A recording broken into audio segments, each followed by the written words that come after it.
Welcome to Senior Moment with Nurse Linda. Hope you all had a happy Thanksgiving. This is Dr. Charles behind the camera, and this is Nurse Linda in front of the camera.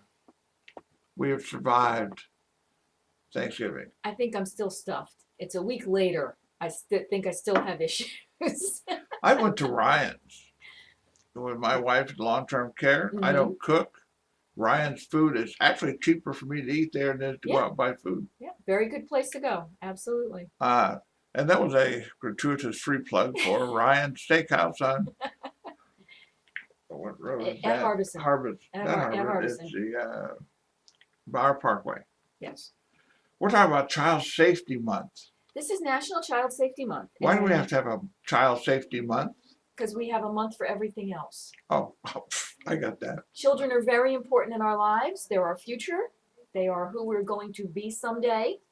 And not enough people take that seriously when raising children, but They that's didn't have that's a another whole show. no children month when I was a kid. My mother would say, "Be home for dinner." Slam.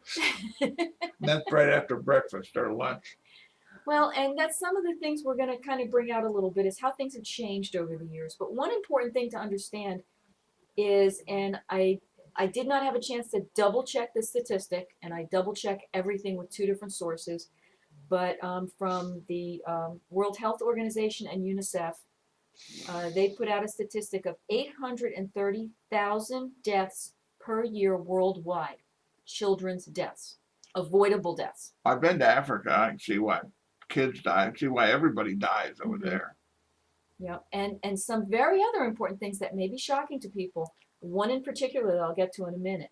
The number one cause of death for children from the ages of 1 to 14, pneumonia. Really? Yes, yes. Okay. Tell me about that. There's a lot of different reasons they feel this is an issue. Number one is it's not recognized quick enough. What child doesn't get sick? What child doesn't get congested and cough? What child doesn't run a fever and have cold-like symptoms? But it's the pneumonia. And pneumonias are becoming a little more virulent now. They're not quite sure why. But when you get pneumonia, it is a serious. They used to call, oh, well, I have walking pneumonia, I'm okay. But pneumonias these days are a little more serious than that, and they need to be addressed very quickly. I remember a friend of mine in my class when I was like in the sixth grade or something got Mm-hmm. pneumonia. Mm-hmm. And it was a major thing. She was in her bed all, taken care of. Kids would come by and visit. I thought you were going to die. Yeah, yeah. And part of this is too that the children's immune systems are still being developed because now, mind you, at the age of 14, that's no longer the number one cause of death. So, we have to realize that the number one cause of death from the ages of 15 to 19, can you guess what that might be, Dr. Charles? Being a teenager driving a car. Road and traffic accidents, exactly. That's exactly it. Number two, from birth through the 1 year of age, the most common cause of death is diarrhea. Right. The children are so young, they get dehydrated so quickly. People don't appreciate the fact that when anyone has diarrhea, how much fluid they're losing in their stool. If you have to change your diapers, you've got an idea. Well, if you have to, but it's people don't appreciate how much fluid comes out and how much you have to keep putting in the body to keep, and then you just not water, but the electrolytes that are being lost, the sodium, the potassium, things like that, that keep the heart functioning correctly and the kidneys functioning correctly. So that's very important. Number two cause of death from the ages of 5 to 14 is road and traffic accidents. Kids are on bikes, they're walking on the roadways now, going to friends' homes. And the number two cause of death from the ages of 15 to 19, suicide. That's interesting. Yes, yes, very surprising. The number three cause of death from the ages of 1 to 4, measles. Do you still have measles? They still have measles. I had measles. I didn't die. But measles, chickenpox, mumps can be deadly. And parents, because parents did not have those diseases, parents now were immunized. They did not have friends who had these diseases. I had it, you had it, our friends had it. We know of people who may have died, who may have become deaf or blind from having these diseases, unable to walk. They become paralyzed because of these diseases. So I have a strong concern with parents who just hear from the internet that these immunizations cause autism and all sorts of other horrible things, and yet they're putting their child at a higher risk of dying than getting autism or whatever else may come from these vaccinations. When I was in the first, second, and third grade, you expected to get measles, mumps. Yeah. I mean, everybody, oh yeah, look, I scab. Your mother would put you next to the child next door with the measles or the chickenpox, say, here, get it now, get it done with. I don't remember her doing that. Typhoid Mary, my mother, no, I don't think so. But anyway, with 5 kids in the family, we all got it. Yeah. Everybody did, and it just was part of who our culture was, who we were, etc. One thing they have now in the first aid realm is something called chain of survival. And what that means is when we teach first aid and CPR, there's something called a chain of survival. And that helps you to put things in the correct order for helping an adult or child through an emergency. The What first exactly chain- is a chain of survival.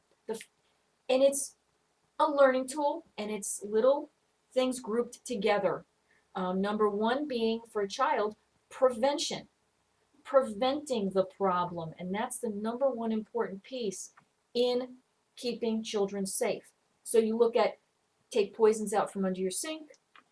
Are your stairs, do you have runners or loose carpet on your stairs?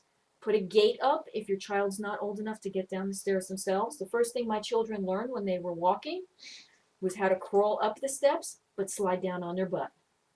It's just a safe thing. Don't teach your children to walk down, let them slide down. They're safer that way. Windows, if you have second-story windows that the children or higher have access to, they need to have bars on them.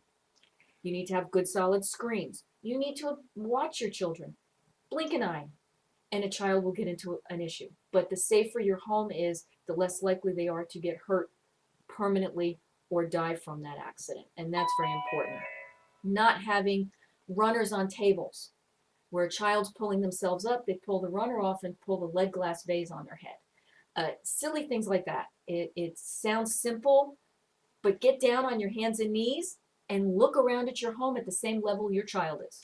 Yeah, they have little plastic plugs to go into all the outlets to keep your kid from sticking. Oh, let's see what's that. And let's face it, when we were kids, they didn't have those things. We survived, but not all children did.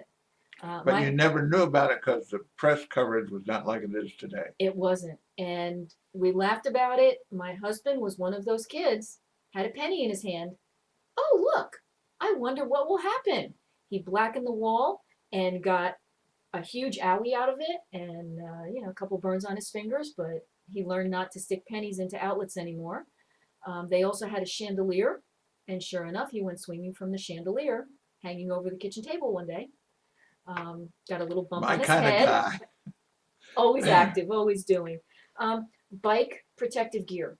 Now, we all survived without it, but the fact that it's available now is very important. Teaching your kids rules of the road. Yeah, I grew up in Connecticut where everything was hilly. Mhm. But I still rode my bike to school, Mhm. which was somewhere in the vicinity of 6 or 7 miles. Mhm.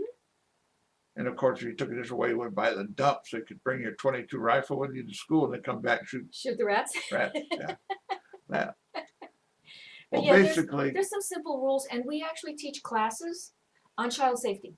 And we teach them to children as well as to their parents. they should know. Yes. And we'll do a Yes. video of child safety, how to Yes. safety your home, and put it up on the internet. All right, what's our second segment going to be about? We're going to do a follow-up on National Caregivers Month and talk a little bit more about caregiving. Caregiving is really something you should Yes, pay it is. attention to. Yes. And the last segment's going to be on first aid and getting certified. Yes. Yes. And we'll talk about that. Stay tuned, folks. We love you. Come back.